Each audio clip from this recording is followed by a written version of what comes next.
It's 9:30. Shall we start right now? Okay. So it's time to start our workshop this morning.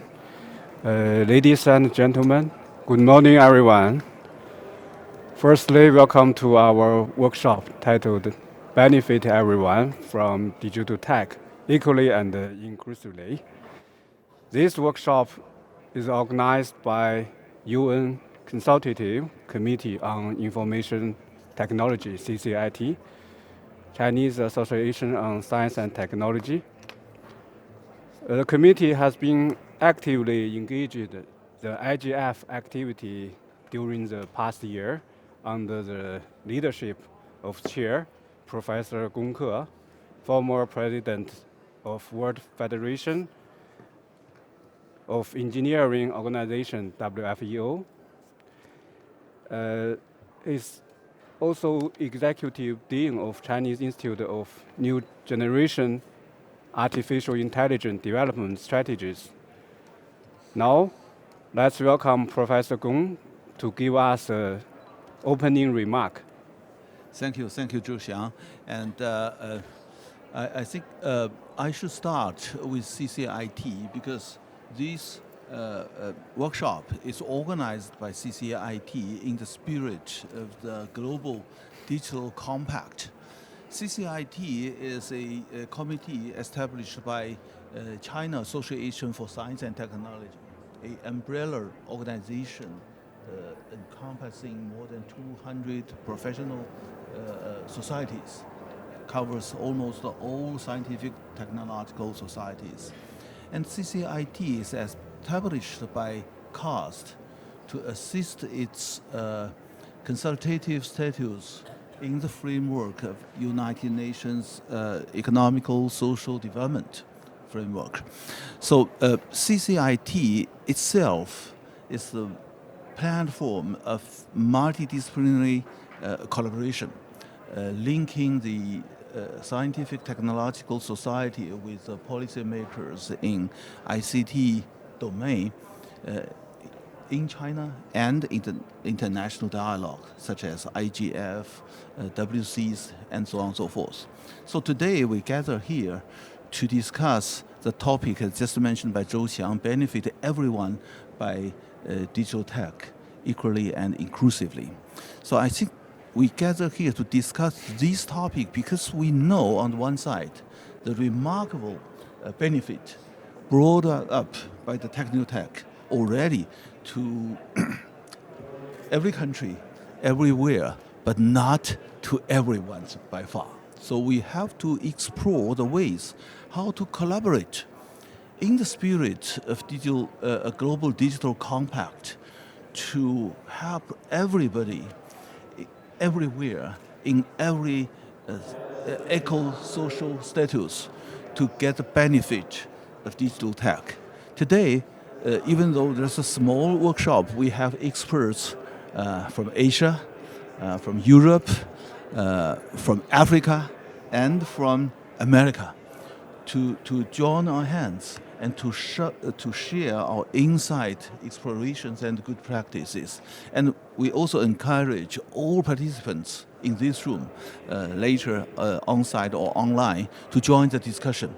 I firmly believe with our joint distribution and joint efforts, we should make this workshop a great success and open a new opportunity for the further collaboration on the inclusive and equitable development of the digital technology for everyone.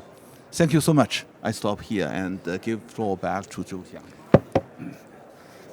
Many thanks to Professor Gong, and he gave us very inspiring remark and also highlights the importance of digital tech through the multi-stakeholder cooperation.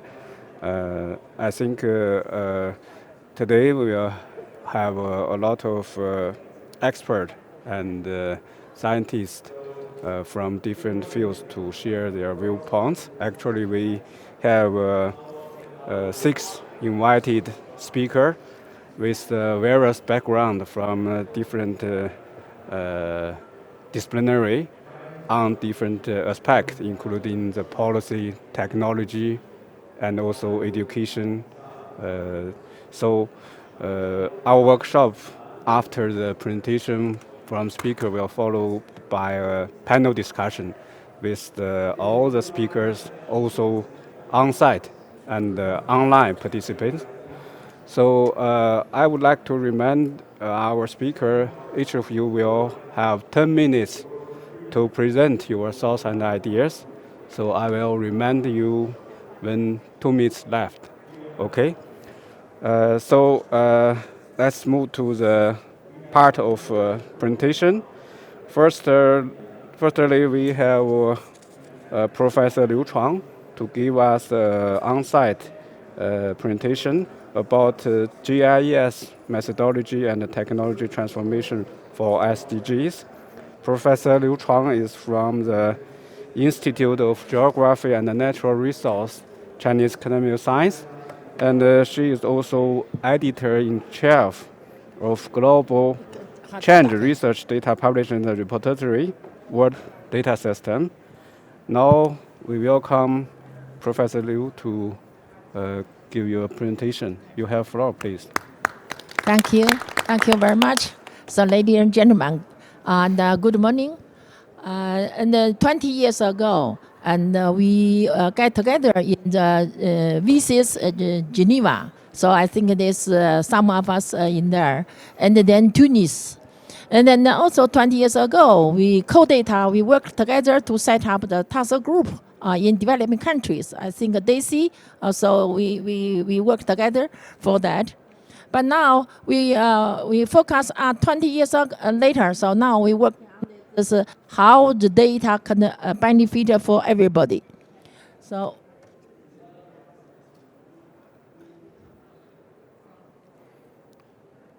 doesn't work.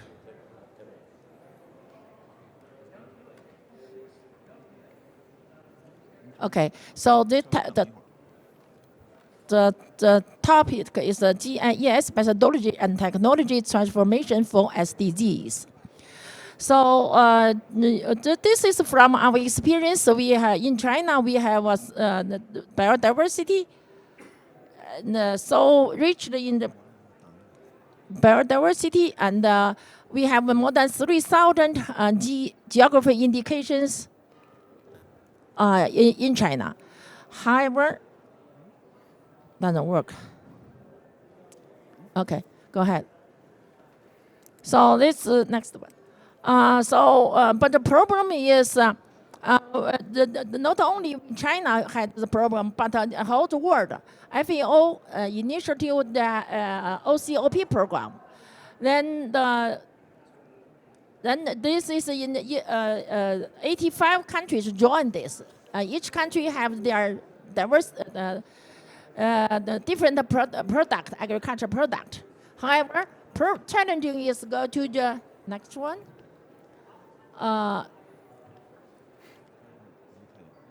Okay. Before that, yeah. So the challenging is the good product, a good nutrition, a good environment, but not good life. Because the good product is not got the feedback of the good price in the market. So this is the big problem. So how the issues, 3 issues in meeting the challenges. One is the product are not well geolocated. And the special socio-economic system, which the product of the origin are not illustrated clearly and not well known by consumers. And the intellectual property or brand of these special agriculture products have not been established or well protected. So this is the challenging. And what's the solution? One is very important is cooperation. So then in this February, in Chinese Academy of Sciences, signed a MOU with FAO. And link the FAO's OCOP program together to Chinese Academy of Sciences GIS technology. Next one. And then Chinese Academy of Sciences promised to work with the FAO on the GIS for three aspects. One is open science, open data and knowledge shared, and also technology transfer and capacity building. Go ahead. And the solution is what the GIS solution. So we do transfer the technology methodology to the whole this world. And this is an innovative solution for linking production, environment, marketing, and the consumers of special agriculture products. Go ahead. And then the keyword in this technology, one is geographical indications, environment sustainability, 4 keyword. And then need with a high quality. What does it mean high quality? We need the brand, quality, appearance, brand, morality, and the culture. So in that case, we get a better product, better nutrition, better environment, and a better life. Leave no one behind. So the key policy and the technologies is one is we need the multiple stakeholder teamwork. And then we need a link science, technology, engineering, and the standard management, and also culture. We need the open data, open science, and with knowledge, open knowledge, and then traceable. All the information can traceable. Okay, go ahead. So the key technology is big data, professional knowledge, Internet of Things, retrieval digital network, and the intelligence of the farmers, consumers, and the decision makers. So we link all this kind together. This is a good data, peer-reviewed data set, and the professional knowledge that's published in the peer-reviewed journal, and also link all these kind of things together. Right now, what the solution impact? In China, we have right now 19 cases in China, and then more than 600,000 farmers get the benefit. For example, in the small village, Landa village, in only 3 years, originally in the community income is 0. And the second year got 100,000. And the next year is more than 500,000. And then third years is more than 1 million. So the local farmers got benefit from this. This is an experience from China. Okay, next one. And then in China, in Asia and the Pacific, we work with FAO in Asia. That is in the Bangladesh, in the Bhutan, and also in the Papua New Guinea. And now it's not only in Asia Pacific, but the world, including the Panama and the South Africa, and also other countries right now is working on that. So I think this is a good solution. We need to work together and then in the cooperation with the data open science, with data open data, and the knowledge and the link and the network together and the intelligence of GIS. Thank you very much. Thank you, Professor Liu. You saved the time. Okay. Let's move on the next speaker. It will be a presentation on the information governance for implementation of UN, all of society principle in disaster management. The speaker is Mr. Horst Kermer from, he's chair of RIMA, Germany. Now you have the floor. Horst, please. Yeah, please allow me to share the screen.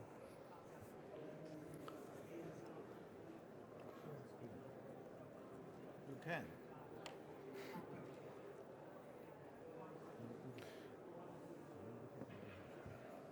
She want to share screen. Yeah. Does it work? You can share. Can you see this? Not yet. No, I was unable to share screen here. I don't have the sign on my screen, on my Zoom. Give him the right to share.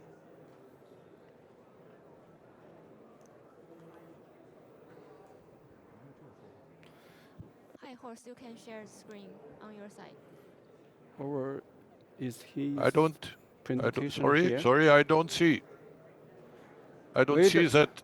I don't see that line that says share screen. I don't see it. Oh. is his presentation fell here? Maybe host. Maybe can you check at the bottom, host? The bottom of your screen. The tabs at the bottom of your screen. It will be green. Oh, not up. Window. I apologize. Okay. Knowledge management. Knowledge management. Yeah. Knowledge So is very important. Thank you, Desi. Great contribution. Okay. Okay. We see your screen. Okay, thank you very much. Good morning, colleagues. I'm very happy to be able to contribute to that workshop today. My aspect today is on information governance for the implementation of the United Nations All of Society principles in disaster management. Since about 25 years, I ran from environmental sustainability information into disaster aspects and information management in disaster. And today I want to share about that principle of all of society. I refer to the United Nations Sendai Framework for Disaster Risk Reduction, and this Sendai Framework has already indicates on whom to involve in disaster discussion. And here for us is of course always the question, what is the information management aspect of all this? So explicitly listed in the Sendai Framework is women, children and youth and so on, migrants, academia, business, media. So when I show you this, and if you have a contact into disaster management, you would see that the inclusion of indigenous people is starting, but for migrants, not in every country, migrants are enclosed in such discussion, and so on. So there is a lot to do, and we'll try, of course, to improve in work groups at UNDRR, the United Nations Disaster Risk Reduction Organization, and others. The role of stakeholders is defined in that framework, especially to engage in the implementation of local, national, regional and global plans and strategies, contribute to and support public awareness, a culture of prevention and education on disaster risk, and advocate for resilient communities and an inclusive and all of society disaster risk management. So that is not just an idea, it's a mandate from the Sendai framework to work in this. During my work with UNDRR and also nationally here and in Europe, I compiled a list of those stakeholders, which I call also pillars of existing pillars of societal resilience in all phases of disaster management. A lot of people focus on the core phase of rescue and first aid, but we have this whole circle of disaster management. And now I don't want to read all of these here, but for instance, Gonke would be interested maybe also in chambers of engineers. How are they involved?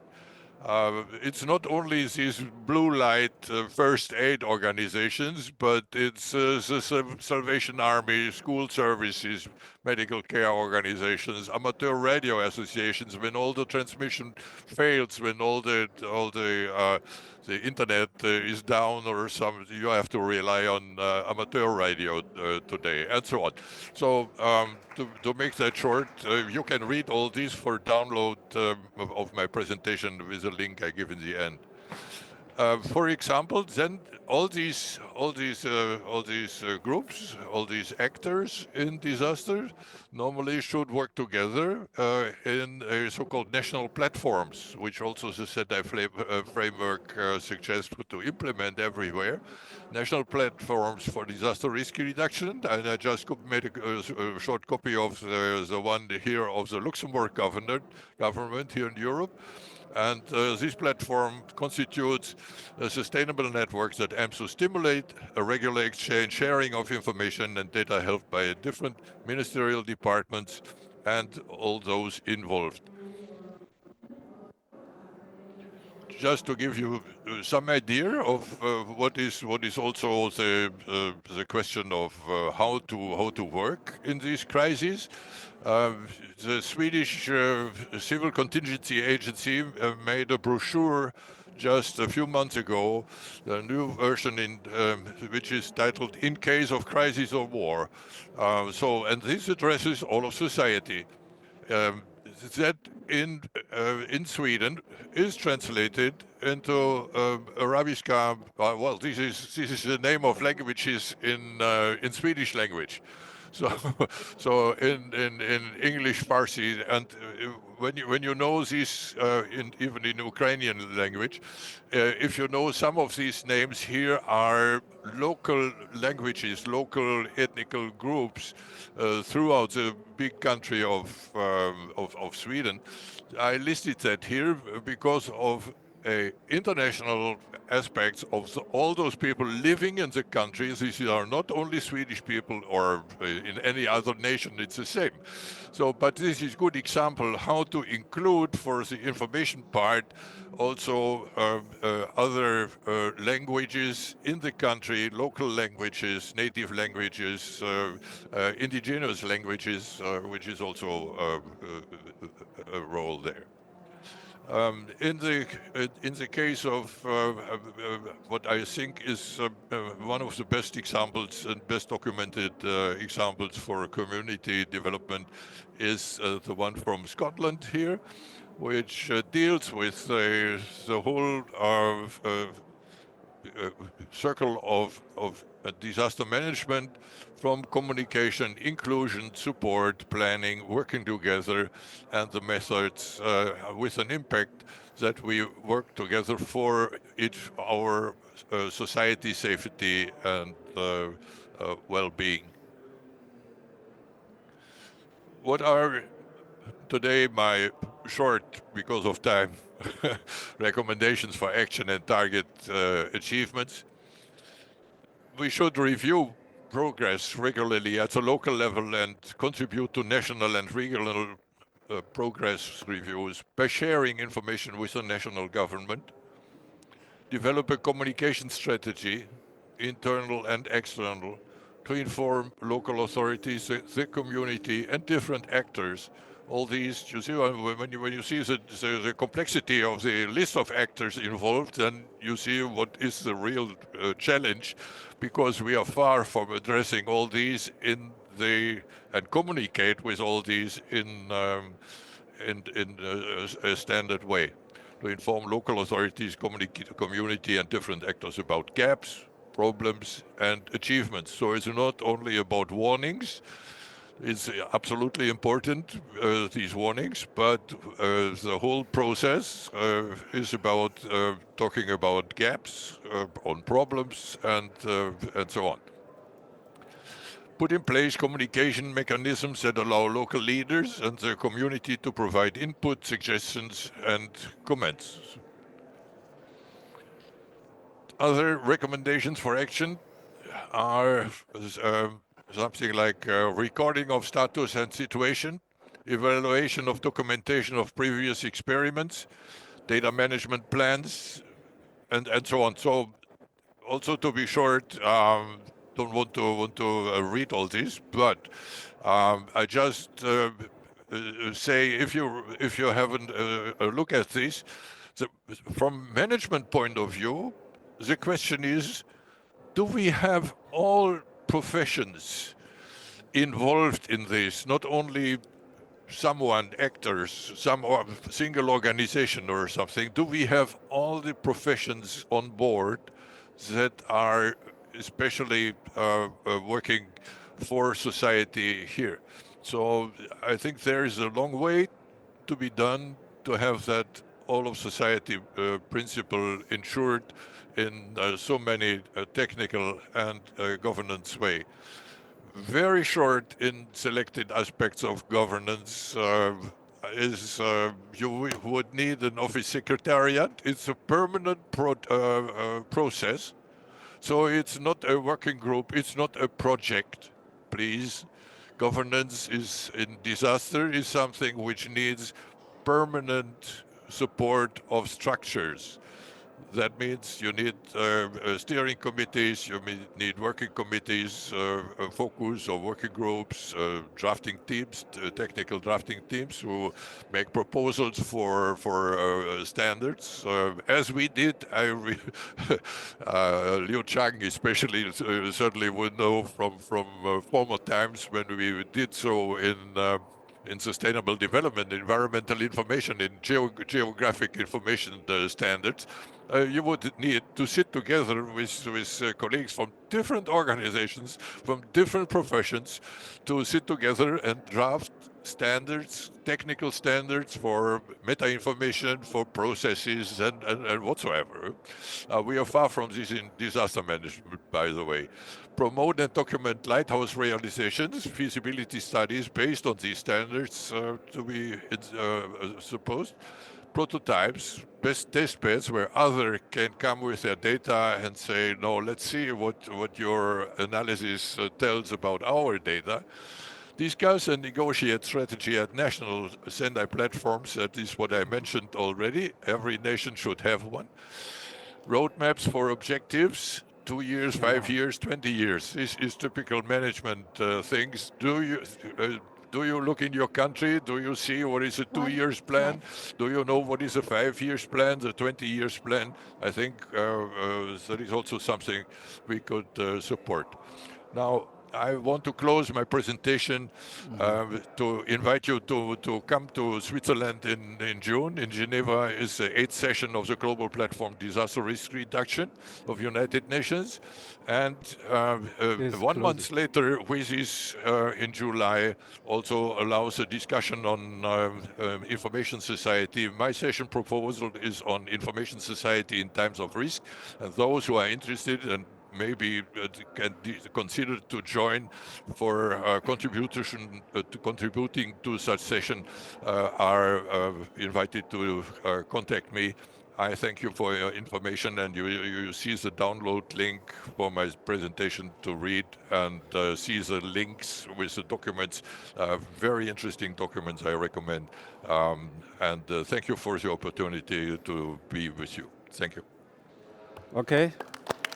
Thank you very much, host, and thank you for sharing very interesting information about the events to be held next year in Switzerland about WCC's last 20 years. I think we will have discussion during the panel part. So let's move to the next speaker, myself. So I will give you a brief introduction about enhancing partnership on big data for SDG. So as we know, digital tech like IoT, big data, artificial intelligence, this advanced technology has greatly changed our life, but they are also increasing challenge and risk ahead, not only on economic and society, but also on the environment we live. So when we talk about achieving SDG, we normally focus on the development of human society and economic development. But at the same time, the nature and the environmental are also concerned. So this morning, I would like to talk about importance of strengthening cooperation on tackling this environmental issue with support of big data.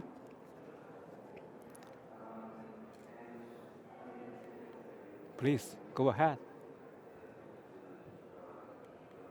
Oh, it works. Thank you. So as you can see from the screen, our world is facing myriad global changes. For example, the disaster, as host mentioned, occurred every day around the world. Air pollution is definitely a very severe situation in South and East Asia.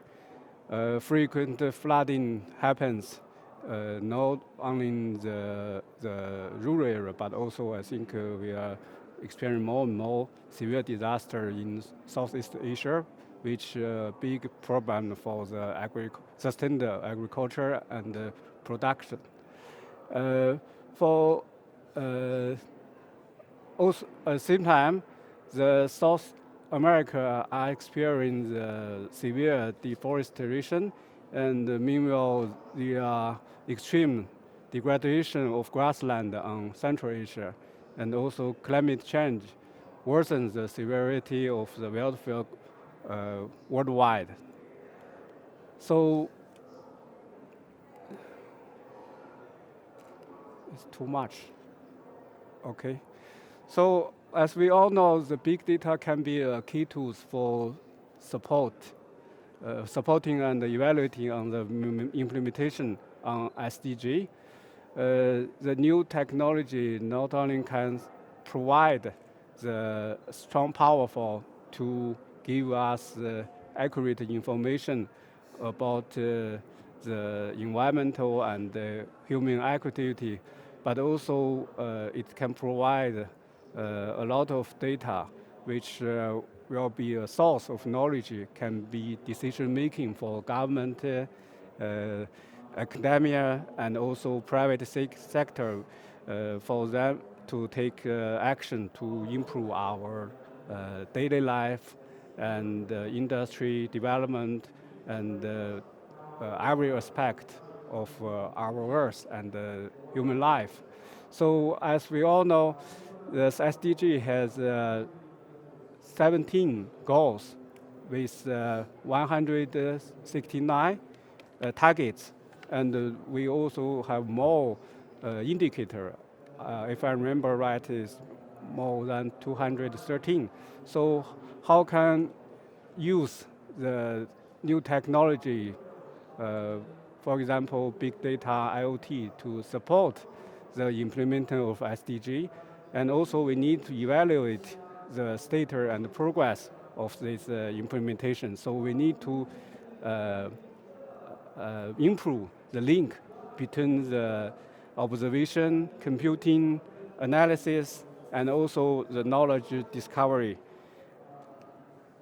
As Minister Abdullah Swaha mentioned yesterday, there are also a lot of challenges and obstacles need us to overcome, as he addressed data divide, computer divide, and algorithm divide. So I think if we want to try to promote the application and of big data, we need to think about how to make the new technology to play more important roles during this process.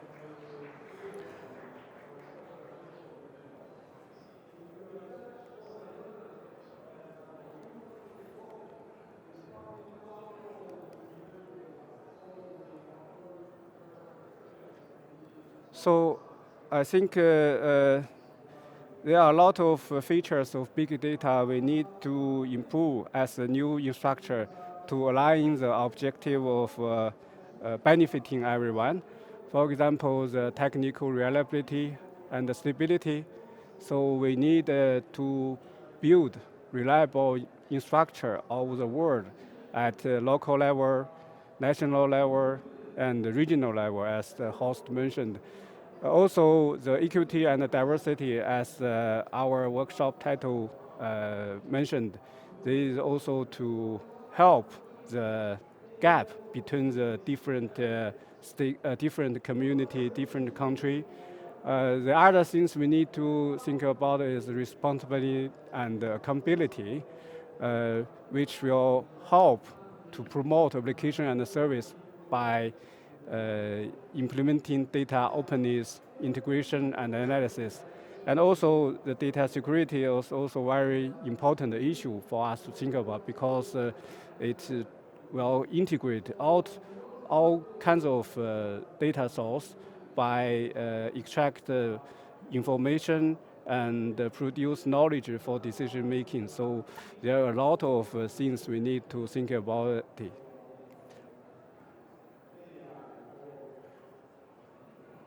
So that's why we need to enhance our multi-stakeholder cooperation mechanism, which will accelerate and enhance the process of big data in our society and life.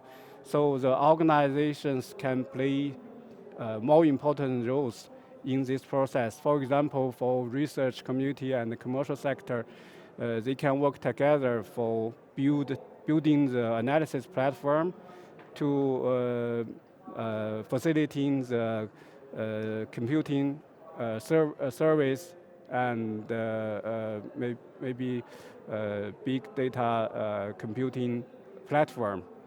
Okay.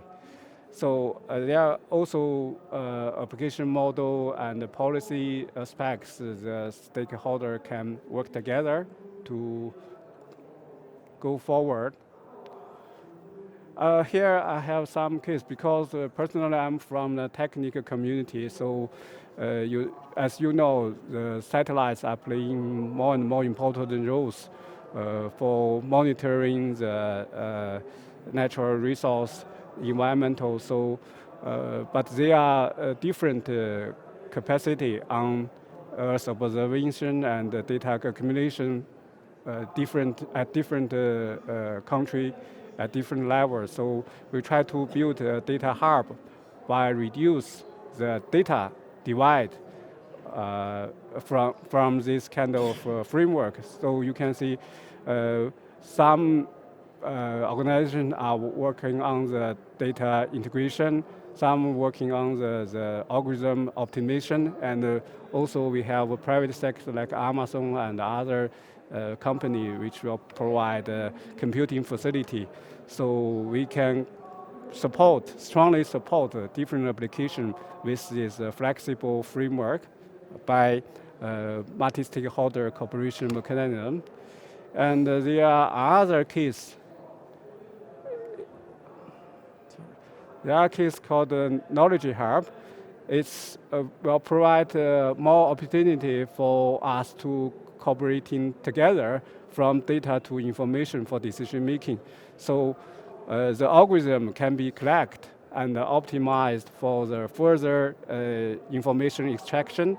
So in this case, we created a knowledge graph for more than 450 remote satellites, and which will be very important knowledge base for information for kinds of application. This is some cases about using big data for environmental monitoring and rapid response. So I would like to spend too much time on speaking. Explain it. Maybe you can see with the support of this big data, we can monitor and accessing global change by deriving key variables from satellite. We also can realize real-time disaster monitoring by with the support of high technology. Okay, so a short summary. The first one, big data finds new knowledge, create new value, and improve new capability, and think it has great potential as a new emerging technology and data resource. And also, big data and AI not only have intensive application in responding to environmental issues, but also it can be a very powerful tool by reducing the digital divide, as we listened from yesterday forum. And the third one, big data governance and collaborative action will improve the ability of society to cope with the various public safety and health challenges. And most important, it will improve the quality of economic and social life for achieving SDG. So I think that's all from my presentation. Thank you for your attention. Okay, let's move to the next speaker. Now we welcome Professor Ricardo Robles Fiallo from Mexico. to give us a presentation. His topic is Closing the Digital Divide, Challenges and Opportunity in Mexico and Latin Americas. You have floor, please. Thank you very much. I will see if that works. Oh, okay, perfect. So, good morning, everyone. I am Ricardo Israel Robles Pelayo, professor at the University EBC campus Tlalnepantla. And thank you again for the invitation to the IGF 2024 here in the Kingdom of Saudi Arabia. On this occasion, participating in the workshop benefit everyone for digital tech equality and inclusively. I will discuss closing the digital divide challenge and opportunities in Mexico and Latin America.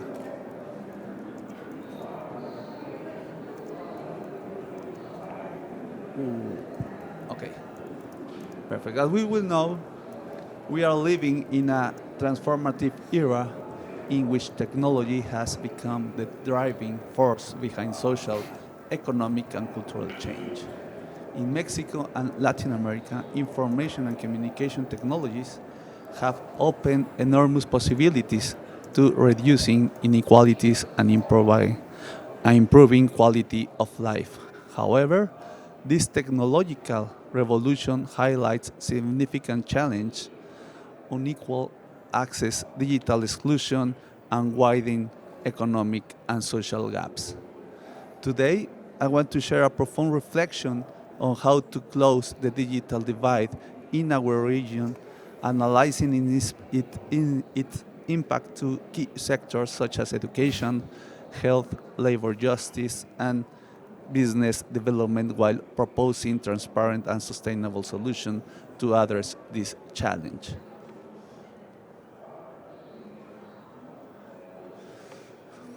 Before finding solutions to benefit everyone for digital technology with equality and inclusion, we must observe the number of people who have first-hand access to the internet.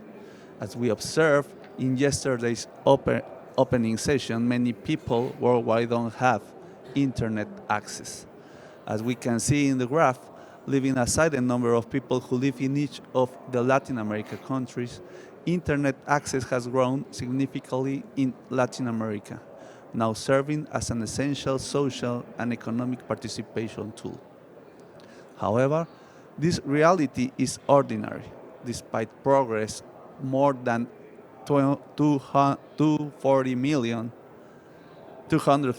Latin Americans still need to learn to use the internet, whether due to higher costs, lack of infrastructure, and insufficient technological skills. Internet access remains a luxury in many rural communities, reinforcing social and economic exclusion. Internet connectivity is not just a technical matter, but a fundamental right that enables access to information, job opportunities, healthcare service, and quality education. In globalized world, technological disconnection equates to exclusion. For this reason, we need initiatives that ensure universal, affordable, and high-quality connectivity for everyone, regardless of geographic location or socioeconomic status. In Mexico, protecting personal data, the right to the access to telecommunications, and transparency are rights regulated in our Constitution and secondary laws. However, we are currently experiencing political changes and constitutional reforms that threaten the application of those mentioned technological digital rights, which are considered as human rights in Mexican Constitution. The digital divide is not solely a technological problem, but a manifestation of pre-existing economic and social inequalities. In Mexico, this divide disproportionately affects indigenous community, low-income households, rural areas, while digital devices and internet connectivity are becoming more common in urban areas. These tools remain out of reach for most or marginalized regions. It is essential to highlight the that information and communication technologies can become a driving force for economic development. However, their limited adoption and marginalized context perpetuates conditions of poverty and exclusion. Ambitious and well-designed public policies are needed to ensure access to these technologies and their effective use to generate opportunities in these communities.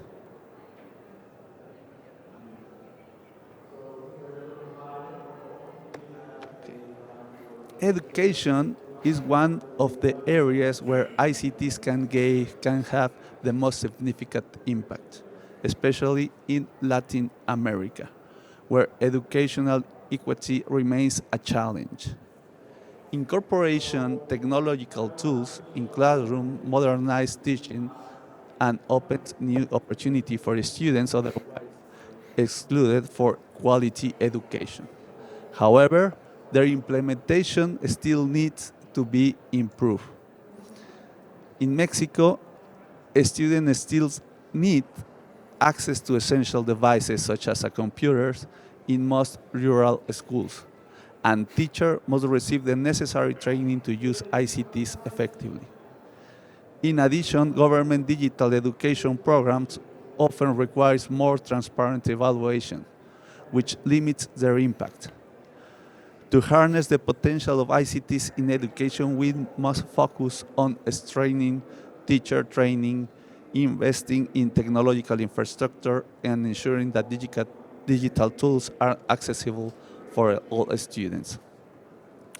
Health is another sector where technology can make a crucial difference. In Mexico, advanced tools such as the Da Vinci robot used for high precision surgeries represent the future of medicine. However, their availability is limited for a few hospitals in Mexico, leaving millions needing access to this innovation.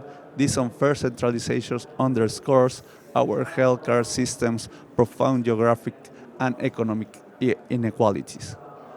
To close this gap, we must democratize access to medical technology, ensuring that advancement reach regional hospitals and marginalized areas. To achieve the above, invest in infrastructure, medical personnel training, and policies prioritizing equity in access to health services are required. Technological change transforms labor markets driven by advances in artificial intelligence and robotics. According to the Economic Commission for Latin America and the Caribbean, up to the 62% of jobs in Latin America are at the risk of automation, mainly affecting workers in less qualified sectors. This action can generate employment and while labor equalities, benefiting to those advanced skills and marginalize others. And just to try to finish as soon as possible, digital transformation also reaches the justice system, which tools such as electronic portals, artificial intelligence, this innovation can improve efficiency and transparency, but also raise ethical challenge, ensuring that access to digital justice is universal and automated decisions and understandable of our parties are crucial. Unfortunately, in Mexico, a judicial reform is implemented that would involve economic, material, and human resources, slowing down the advance of technological systems and resources that are being filled in other parts of the world. In conclusion,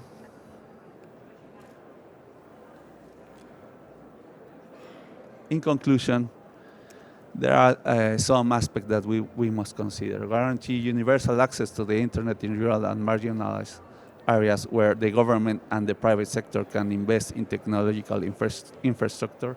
Create educational programs to teach technological skills to students from early age based on inclusive digital training for teachers. Prioritize teacher training and create inclusive digital content to encourage educational innovation.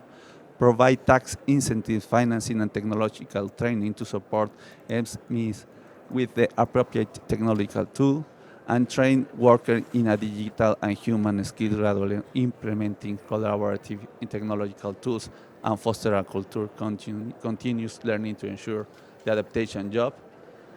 decentralize advanced medical technology to benefit all regions, and implement regulation to ensure transparency and equity in using artificial technology.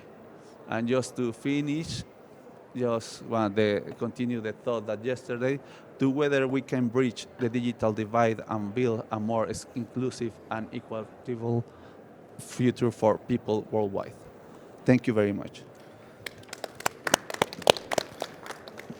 Thank you very much, Ricardo. Thanks for sharing your deep analysis and also solution proposed for a better inclusion.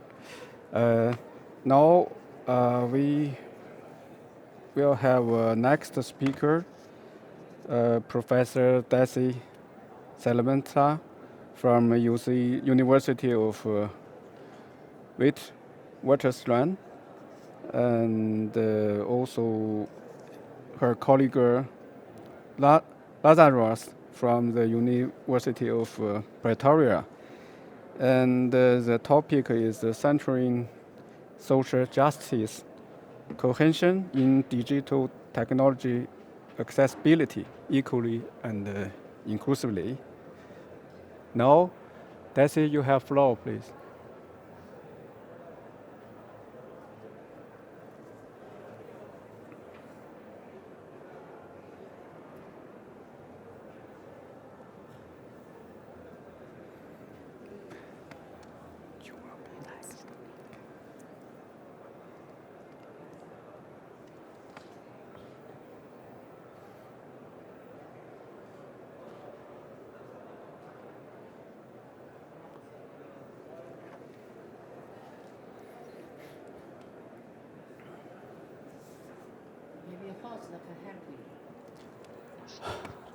Okay, I'm trying to put it on play mode. Just a second, story.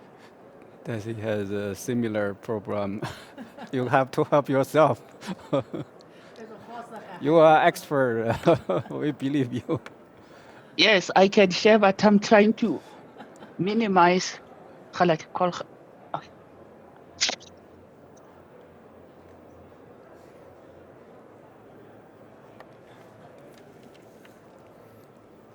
Okay.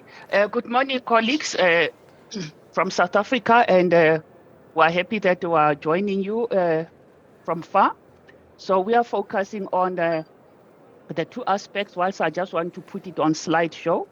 My screen is too big here, so I can't put it on slideshow, but my colleague will come shortly. So we'll be focusing on centering social justice or social cohesion in digital technology accessibility, equality, and inclusivity. And this is linking to what we are discussing this morning when we look at information society at times of risk. Also, like what Professor Zhu has highlighted, facilitating access at all levels, and also what Ricardo just highlighted regarding the unequal access. And we are looking at this from the Global South perspective. And if we look at social integration and inclusion, I want to highlight how the Department of Sports, Arts and Culture in South Africa, where the libraries, for example, report to this ministry, look at social cohesion. And this is how it's defined by the ministry: the degree of social integration and inclusion in communities and society at large, and the extent to which mutual solidarity finds expression itself among individuals and communities. And this leads us to how do we look at social cohesion or social justice in the South African perspective, because this also impacts the Global South. And like Professor Zhu has highlighted the SDGs on our side there, as you can see there. So for us, when we look at social cohesion, we have 4 elements here. We are looking at libraries that stimulate social cohesion by fostering inclusivity, and that's what we are discussing today when it relates to technologies. Libraries advancing social cohesion by supporting the Sustainable Development Goals. Also, nurturing social cohesion through education, and this was highlighted also by Professor Zhu and Professor Ricardo. libraries facilitating social cohesion through information technology. And this is what we are focusing on today. So social integration intervention to attain SDGs in South Africa, it's quite key on how we want to address these things. When we look at social and economic disparities, and I'm glad that my colleague, Professor Ricardo, highlighted how on the issues around widening social and economic exclusion. Now, I want to touch base on what are policy documents, for example, that are relating to this, for example, in South Africa.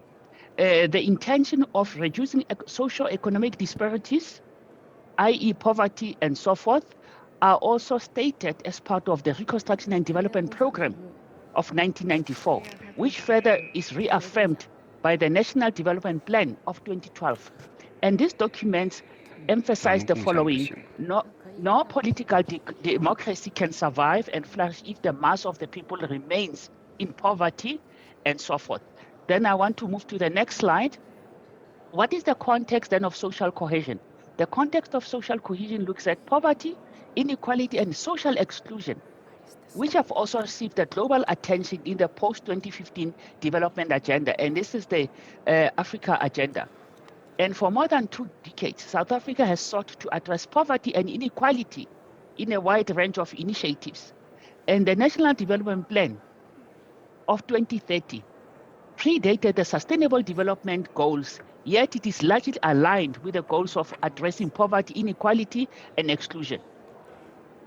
And the context of social cohesion, again, as we can see that it also links into what I'm saying around policy legislation documents around redress and skewed distribution of social and economic opportunities. And when we move again to social cohesion interventions, it looks at protection that aims to ensure a basic level of well-being to enable people to live with dignity, and that governments tend to introduce social cohesion policies to meet social, economic, and political objectives. And I want to highlight that social cohesion, like Professor Zhu highlighted earlier in one of the slides there, Kaniki and Omilio are indicating that it is wide in many African countries, encompassing a range of social protection and interventions and societal safety nets. And I just want to quickly jump because of the time. As part of the interventions, the African Union has made the promotion of social protection and cohesion as its defining principle, and it's quite important with what we are talking about today on information society at times of risk and how do we deal with that. But now, the thrust of our talk is to focus more on how do we deal with these technological access issues, and we focus for us, myself and my colleague Lazarus, and we're looking at democratizing digital technologies. What are the challenges if digital technology accessibility is left unchallenged? The role of African research in the global knowledge economy is impacted. We're grappling with what open scholarship on open science and research agendas mean in different areas and context. Researchers in low and middle income countries are vulnerable, as we have heard also from Professor Ricardo regarding the pressures on publishing and also the issues around predator publishing. Also, the global knowledge environment and local needs and impacts are not addressed properly, and undervaluing institutional repositories, which are also the conduit to accessing information, and these are part of the technologies that we need. Sustainable open access publishing in Africa, and funding challenges for education and research growth, because this also impacts, if infrastructure is not up to par, then it impacts all this.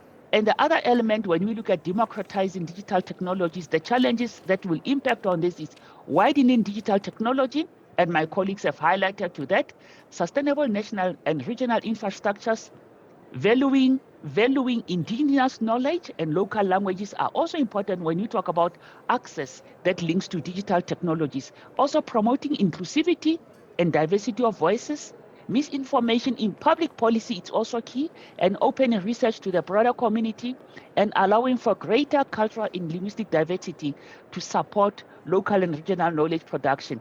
And my colleague Lazarus will jump in on the technologies regarding digital scholarship transformation. Okay, thank you, Desi. Okay, welcome, Lazarus, for joining us. You can Thank you, Prof. go ahead. Yes, thank you so much. So in the university, what we are trying to do is to broaden the digital scholarship transformation and underpin our strategy to enhance providing solutions for the digital divide.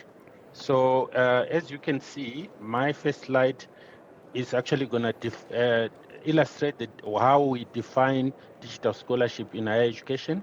So in this slide, you will notice this is the first planetarium of its size built in Africa, the new digital dome, which is hosted here at the University of Witwatersrand, and it is there to to give our clients the in-depth understanding of the natural world, as well as the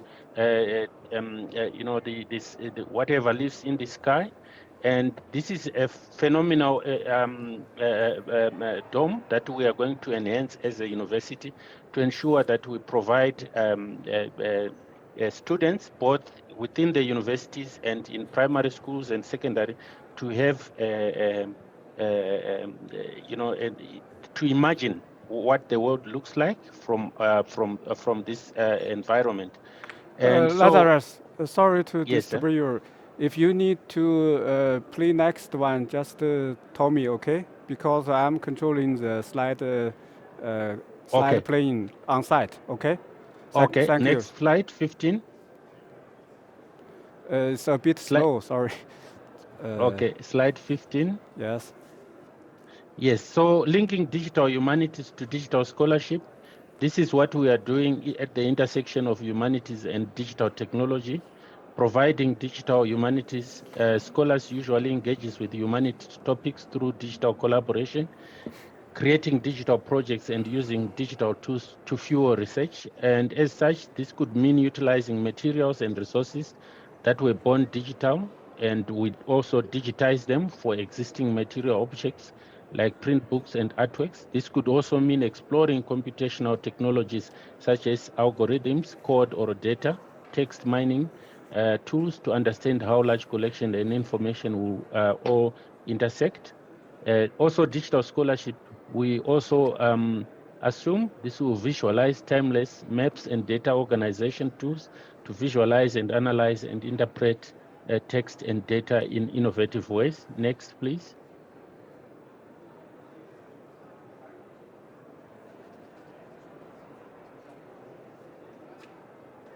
And on the digital scholarship in South Africa and higher education, these are some of the things to democratize digital scholarship. We need resources. We also need people who can give the instruction and how then people engage and with all this to ensure that we have a simple and complex environment, connect researchers to communities and empower scholarship and action. Next slide, please.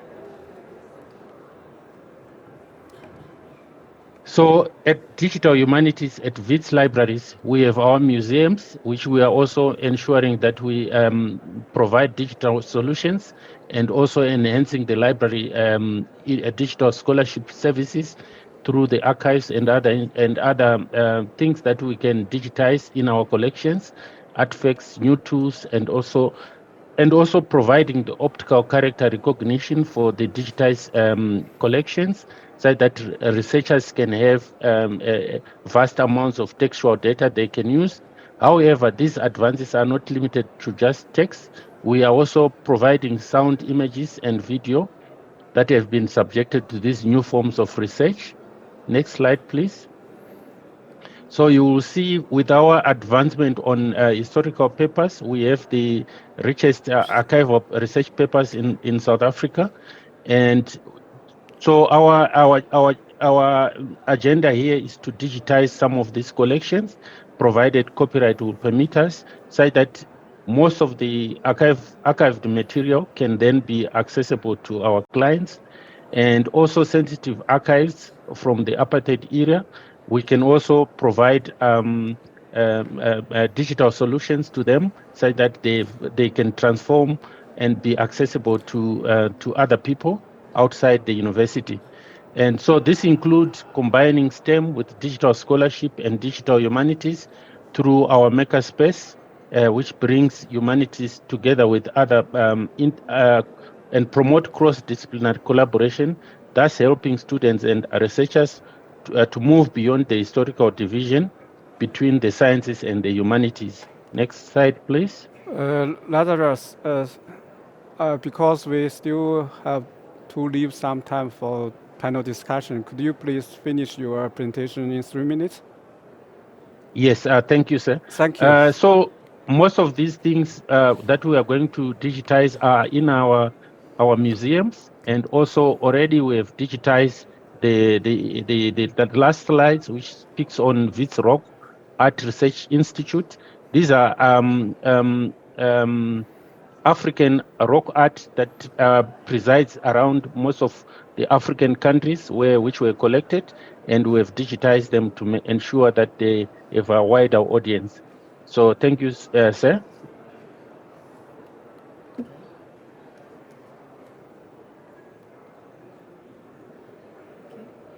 Yes, I'm at the end of the presentation.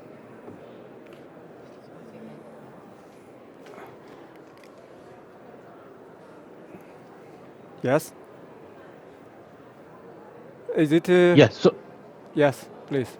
Go ahead. yeah. So you see, these are African potteries that were created in a long time ago, which we are also digitizing and providing the 3D dimension to ensure that researchers can utilize and analyze them and write something about them. Next slide. Yes, so this is the Rock Art Research Institute, as I mentioned before, which we have digitized. Most of these materials came from different African countries. From these are images that you will find on our mountains and caves, which we are providing here as a digital archive at WITS. I think this should be the last slide. I think so. Thank you. Okay. Very impressive presentation from Desi and Lazarus. Thank you. Thank you for your presentation. Now we have our last invited speaker on-site presentation from the Tamana Mastery Mu. She is from St. John's University, New York, and her topic is meaningful access and affordable internet for women. She will stay on the stage to give our presentation. Good morning. Good morning, everyone. So I'm from Bangladesh, but this time I came from New York because I'm a PhD fellow at St. John's University, New York. So I'm presenting my slides in front of you because you know that Bangladesh and China are very friendship country, and this time I represent the Asian women. That's why I'm here to present these slides. My topic is meaningful access and affordable internet for women. So we know that women are a bit behind using internet. So I have selected that topic to let you know that was the barrier for the women to use internet. And this is the Internet Governance Forum. And I believe this is very relevant for all of us to know the problems and the barriers which hinders women participation, especially in the South Asian country. First of all, meaningful connectivity. I would like to focus on the meaningful connectivity, that what is called meaningful, because all of you know that we can use internet anywhere or everywhere, but is that using are meaningful, or it is is meaningless? So a first connection 4G, now is 5G is available also, and an appropriate device, regular internet use, broadband connection at home and workplace. Those are the key points that we need to ensure for the women. And since we are very limited time, we are having very limited time, that's why I'm just changing the slide very quickly. So the next slide, please. So now the thing is that what is the situation of our country, like progress, challenges, opportunities, and way forward. And we have meaningful connectivity when we can use the internet every day using an appropriate device with enough data and fast connection. The FAA, all of you know, that publish a report that reveals one of the 10 people across 9 countries in Africa, Asia, and Latin America have solid working access to internet. And this is very, very, very limited because it's just 1 in 10 people.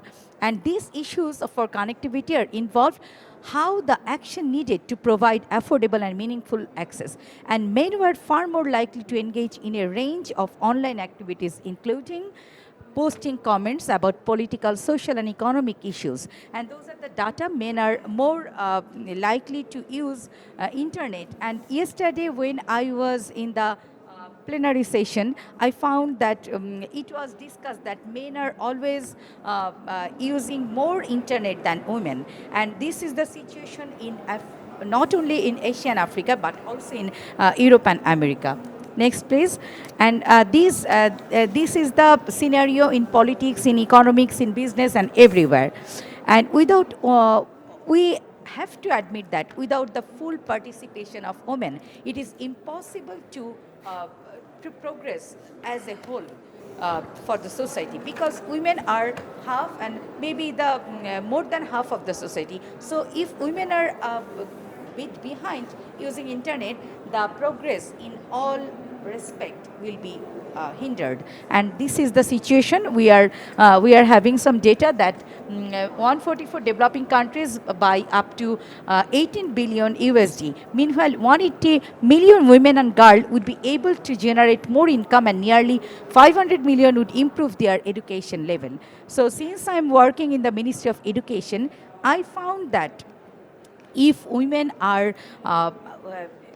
women can afford the internet and they are getting the facility, full facility to using internet, the education sector will be developed like anything. So in education, the previous speaker has also focused on the using of internet in education, and this is a very important part that we need to change our education as digitalized system. And nowadays we are using AI, we are using ChatGPT, and we are using technological innovation in education. So in each and every sector, we need that kind of participation for women, either in business or in education or in commerce, in everywhere. Next, please.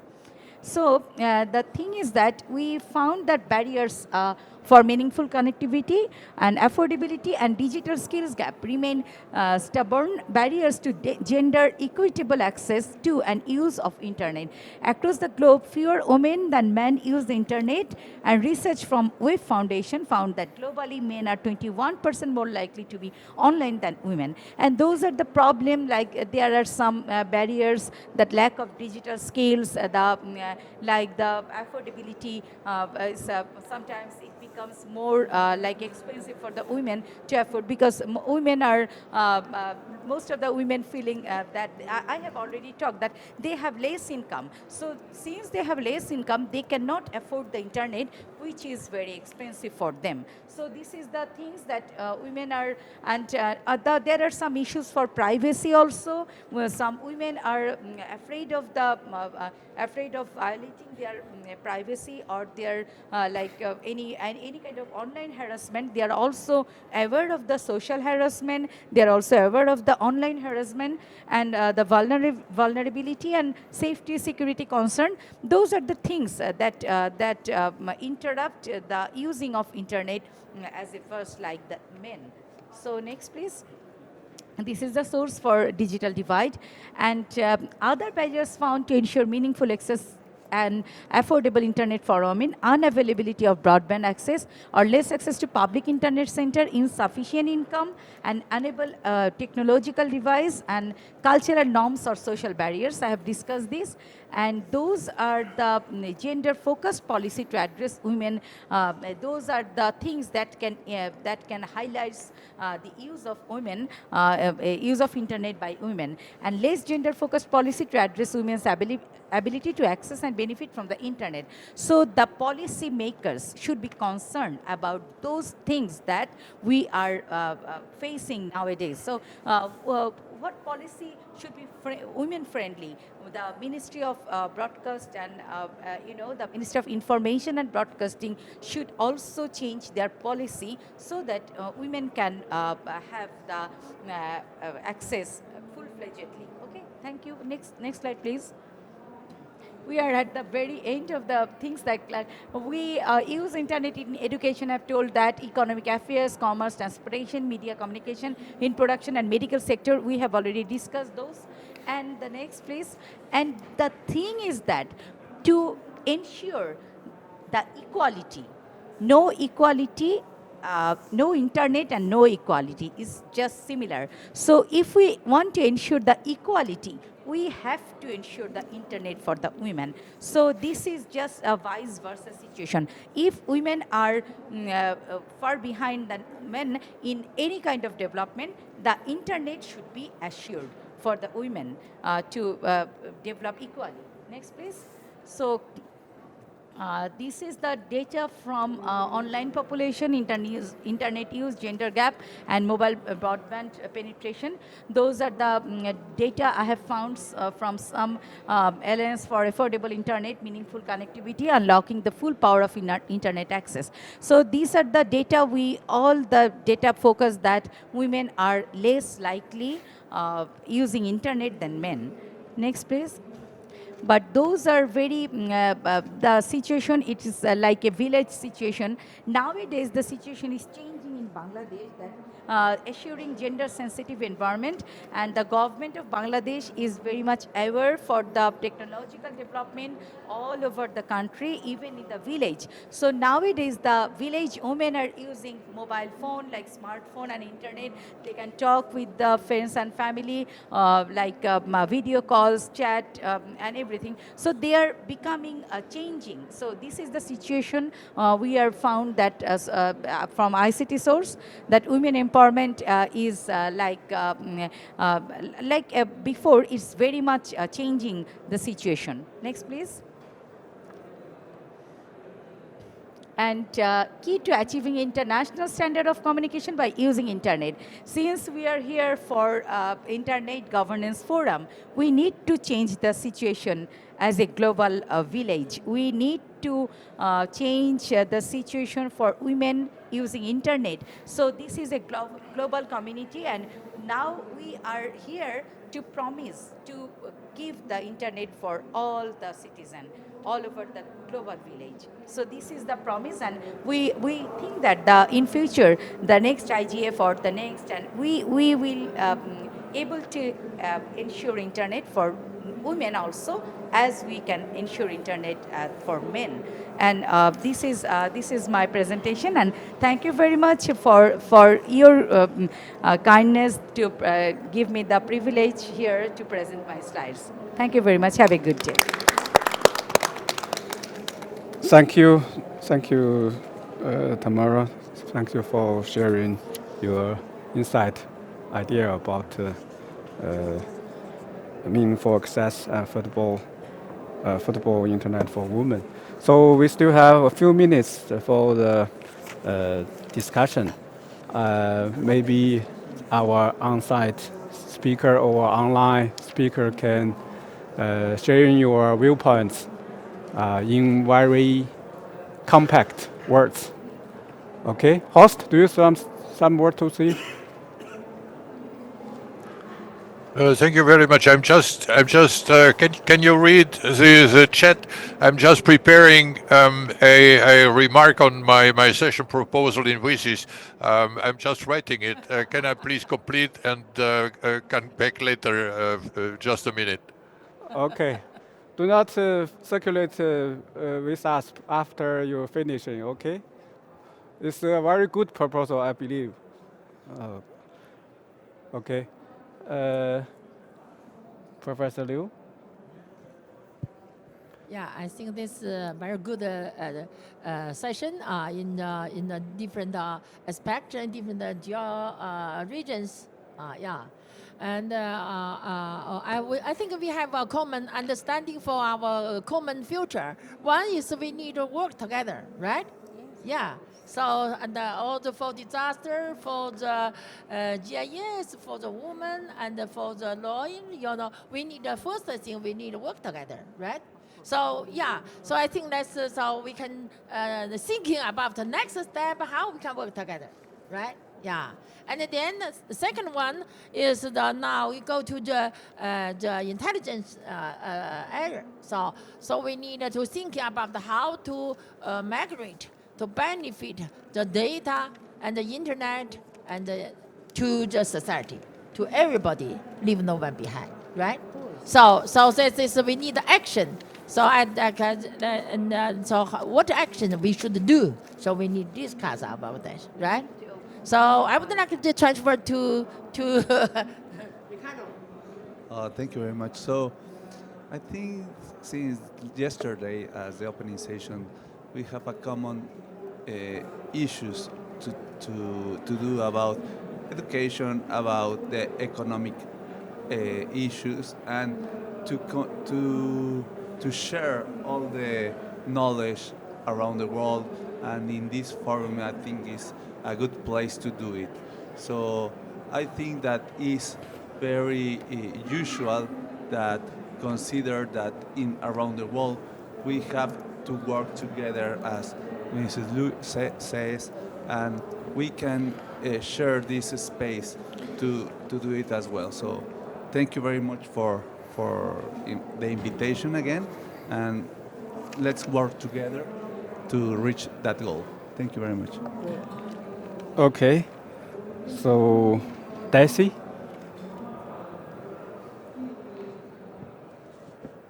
You have some word for us?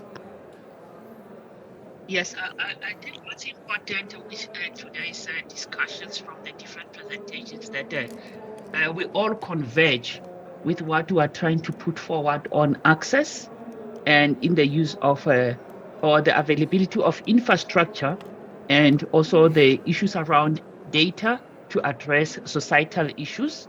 And that's why I see the convergence that even though our presentations were different, however, they were coming together to address issues of access that links to the SDGs, issues of access that addresses societal impact, and how do we want to see all the societies being able to access information and the use of data in that aspect. Lazarus, you can come in. Thanks. Lazarus, can you hear us? Yeah, yes, thank you, Chair. I think from my side is the role that we need to play in terms of, particularly in the African context, is to digitize some of the materials that should then be provided as information resources to a wider audience. And I think majority of Africa as a continent, be it universities or public institutions, they do have a lot of rare materials that still needs to be streamlined for access on a digital platforms. And therefore, the internet then will provide that link to everybody having access to these collections. Thank you, sir. Okay, thank you, Lazarus. Now, Tamara, you have some words to say? Maybe use the mic. Okay. You will start? Yes, some short words about our workshop before Costa speaking.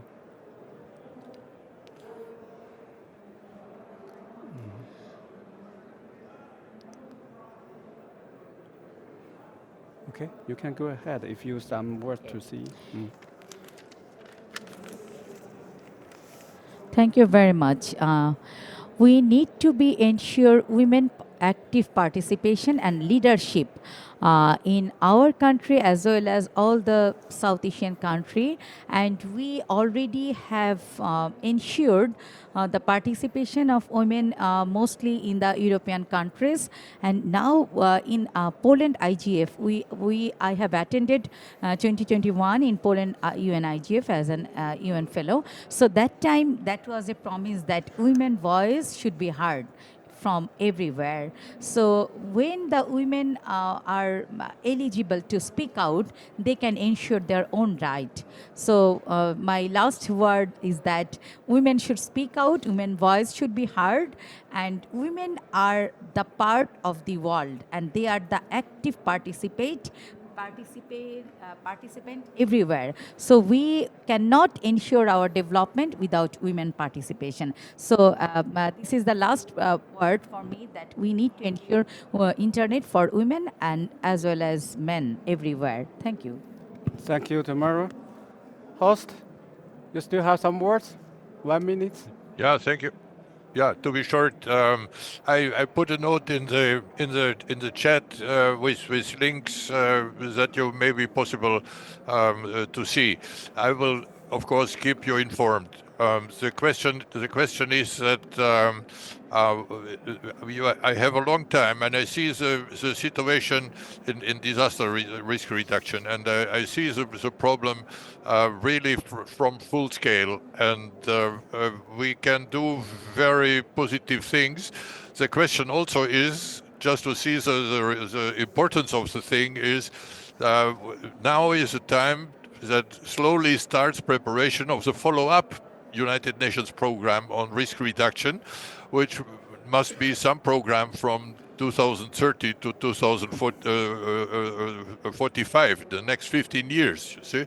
That is, and in preparation of this, we have to argue for rewording, improving the wording of United Nations instruments, in this case where I work with UNDRR, with the disaster risk reduction things, and other colleagues here, certainly in sustainable development and whatsoever, also could contribute to wording the next program.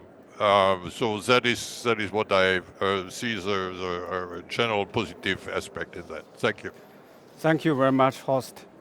As the final or last speaker for our workshop, I think we do had an intensive and informative workshop covering key issue about digital tech for benefiting everyone.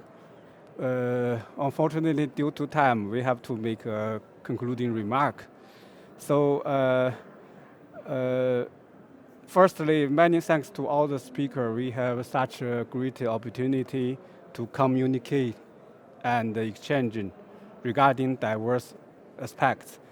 Within 1.5 hours, we talk about add some value on sustained agriculture with support to digital tech, information governance on disaster management, the principal practice recommendation at different level, local, regional, national, and so on.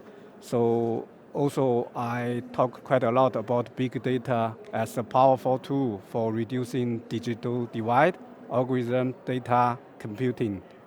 And also there is very important for internet connectivity to foster opportunity for rural and indigenous people through education. We talk about the importance of democratizing digital technology, digital scholarship, and digital humanities. And Tamara gave us very insightful understanding about meaningful connectivity and equality. So thanks to all for your participation in workshop 49.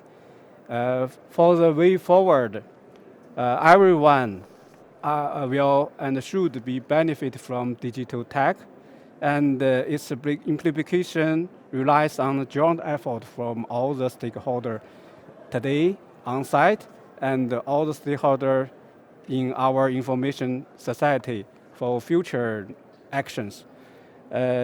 Lastly, please follow the activity of CCIT and contact us if you have any suggestion on future cooperation. So our workshop ends here. Thank you all for your active participation. Thank you.